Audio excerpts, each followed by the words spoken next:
Yeah, thank you. It doesn't have anything to do with what I do now, because I really don't sleep very much. Good evening. HealthTO, Toronto Health and Innovation Week. There's no empty seats. That's incredible. This is my favorite week of the year, and I can say that quite honestly.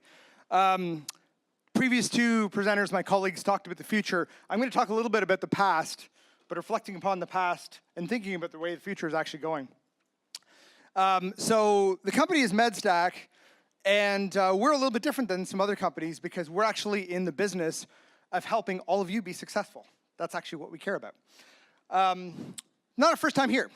So this is actually 4 years ago. This is my co-founder. I was actually supposed to be presenting, but my family had other ideas. And the reason I put this up here is because this 4 years ago. And the question is, what's changed? What stayed the same? What's happened to us? And what's more importantly happened to the industry that we all work in? But our mission has stayed the same.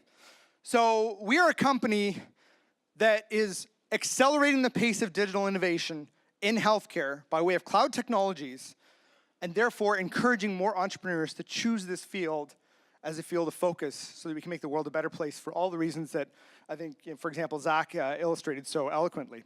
And this is the challenge that we're actually facing. Everybody wants to kind of work in this field. This is the slide that didn't actually change 4 years ago, except that it got worse.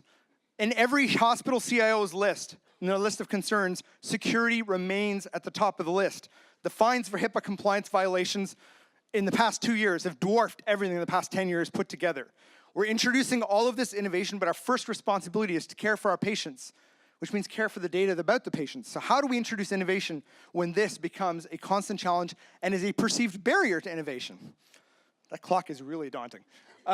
This is how we do it. So we have a platform. I'm going to do this really quickly because I don't want to spend too much time talking about us. We have a platform that automates security in the cloud for digital health applications, helps the companies prove that they're actually meeting the requirements, but allows them to get to market faster by choosing the developer stack that they actually need to accelerate. And here's the proof, right?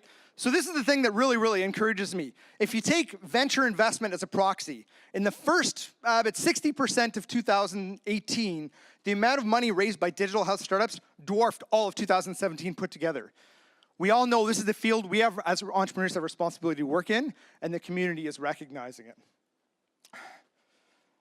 And so we have a reason to celebrate. I'm really excited. This week is our 4th birthday.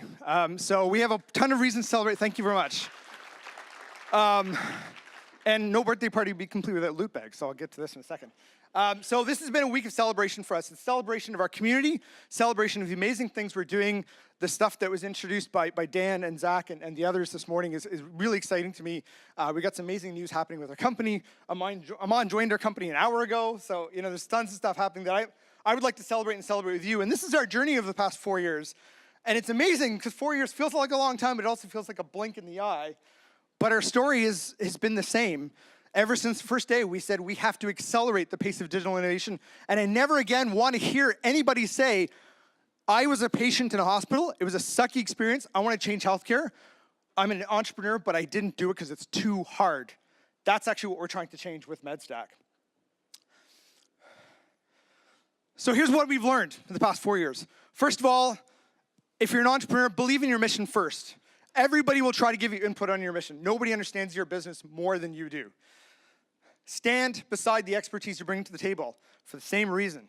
It's really easy for us to constantly take the input we're given and question what we're doing, but we know what we're doing, and we are on a mission that changes a fundamental thing like healthcare that everybody's sort of used to working the way it works, but we know that that can actually be true. When you're working with investors, it's about a two-way partnership. I'll talk a little bit more about this in a second. What can you bring to them? What can they bring to you? And when you're building a business that scales, it has to scale. Start quick, figure out a way to accelerate it, and constantly optimize your team to be the best people they can be and deliver the best things they can for your business. We have a lot of reasons to celebrate. I think we're doing a couple of things right, so this made us pretty excited. TELUS has been an amazing partner for us, and we're doing some amazing things for people like this. This is the slide that makes me really excited. A couple of these logos are people that you're going to see speak tonight. 4 of them are people outside. Our customers do amazing things. What we do is boring, but what they do is they're actually changing the world, and we're helping them to do it, and that's the reason I'm actually celebrating. So I was going to talk about a few examples of recent customers, but I have 9 seconds left. So we have tech-enabled fitness, we have knee surgery, we have mental health, we've changed the way EMRs work, and we have online dermatology. And we're accelerating everything we're doing to help all of them get to market faster. And I invite you all to celebrate with us. Thank you very much.